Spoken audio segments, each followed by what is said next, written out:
بسم اللہ الرحمن الرحیم ونعم المولا ونعم النصیر رب اشرح لی صدری ویسر لی امری واحلل عقدۃ من لسانی یفقہوا قولی اللہم صل علی سیدنا محمد وعلی آل سیدنا محمد وعلی صحابہ وعلی ازواجہ اجمعین وبارک وسلم وصلی علیہ۔ الحمدللہ، اللہ تعالیٰ جل جلالہ کا لاکھ لاکھ شکر ہے کہ مالک الملک نے آج پھر ہمیں اپنی رضا کے لیے اپنی یاد میں محبت میں یہاں جمع ہونے کی توفیق اور موقع عطا فرمایا۔ لاکھوں اور کروڑوں درود اور سلام سرور انبیاء حبیب خدا حضرت محمد مصطفیٰ صلی اللہ علیہ وآلہ وسلم پر، جن کے طفیل یہ کرم ہوا۔ سامعین کرام، اللہ تعالیٰ نے قرآن پاک میں ارشاد فرمایا ہے، اننی انا اللہ لا الہ الا انا فاعبدونی واقم الصلاۃ لذکری۔ میں ہی ہوں اللہ تعالیٰ، نہیں کوئی معبود میرے سوا، پس میری عبادت کرو اور قائم کرو نماز کو میری یاد کے لیے۔ یہ فرمان موسیٰ علیہ السلام کو ہوا۔ اس ارشاد پاک میں اللہ تعالیٰ نے اپنی یاد کی عزت اور عظمت بیان فرمائی کہ مالک الملک کو یاد کرنے والے دنیا اور آخرت میں کبھی شکست نہیں کھاتے، کبھی مغلوب نہیں ہوتے، کبھی سرنگوں نہیں ہوتے۔ اگر کوئی ایسا واقعہ ہو تو سمجھنا چاہیے کہ ان کی اپنی نیت میں فطور تھا، ورنہ تاریخ انبیاء علیہ السلام و صحابہ کرام رضوان اللہ تعالیٰ علیہم اجمعین اس بات کی گواہ ہے کہ بڑے نامصائب حالات پیدا ہوئے، بڑی تند و تیز موجوں سے ٹکرانا پڑا، بڑے حوادث کا سامنا کرنا پڑا، مگر اللہ تعالیٰ کے نام لیوا نہ گھبرائے، نہ سرنگوں ہوئے، بلکہ نتیجتاً وہی سرفراز ہوئے۔ جو بھی دنیاوی تکلیف اور مصیبت ان کو پہنچی، اس پر انہوں نے شکر اور صبر سے مقابلہ کیا، اور وہ ان کی عزت اور دونوں جہانوں کی بلندی کا اسباب ہوئی۔ روایت میں ہے کہ ایک صیاد مچھلی پکڑتا تھا اور اس کی ایک لڑکی تھی اور کہتی تھی کہ یہ مچھلی اپنے رب العزت کو بھولی، اس لیے گرفتار ہوئی، اور اسے کہتی کہ اب غفلت نہ کرنا۔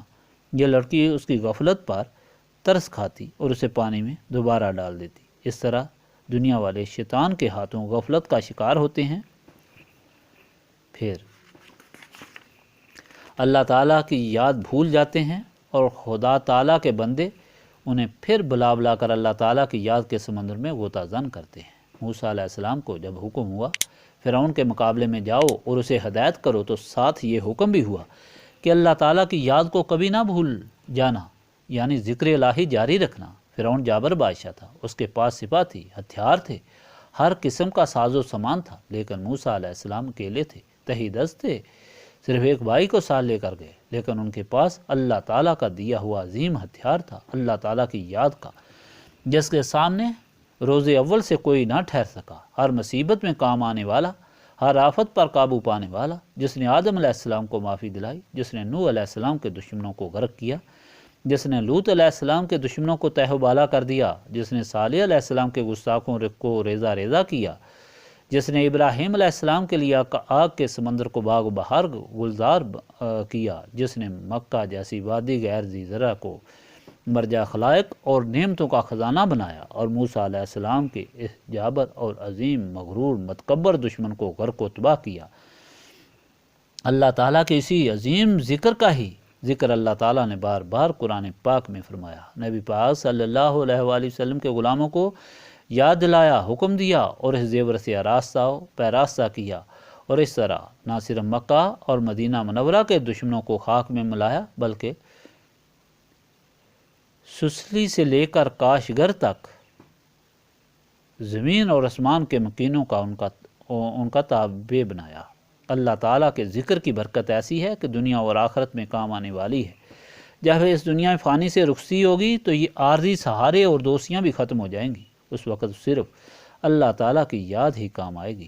حسن بصری سے روایت ہے کہ قیامت کے روز پکارنے والا پکارے گا، اہل کرامت کہاں ہیں؟ وہ کہاں ہیں جن کے پہلو اللہ تعالیٰ کی یاد میں اپنے بستروں سے دور رہتے تھے؟ وہ لوگ اٹھ کر لوگوں کی گردنوں سے پھلانگتے جائیں گے۔ پھر پکارے گا، وہ لوگ کہاں ہیں جن کو تجارت اور دنیا کی مشغولیت اللہ تعالیٰ کی یاد سے غافل نہیں کر سکتی تھی؟ پھر پکارے گا، وہ لوگ کہاں ہیں جو ہر حال میں حمد و الہی بیان کیا کرتے تھے؟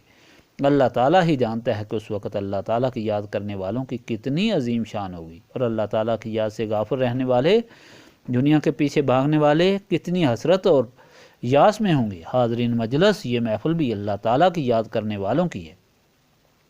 اس کی عزت اور عظمت اور اہمیت کا اندازہ وہی لوگ لگا سکتے ہیں جن پر اللہ تعالیٰ کا فضل ہے، ورنہ محرومیاں ہی ہیں اور اندھیرا ہی اندھیرا ہے۔ اس خیال کو سامنے رکھ کر شروع کریں۔ بسم اللہ الرحمن الرحیم۔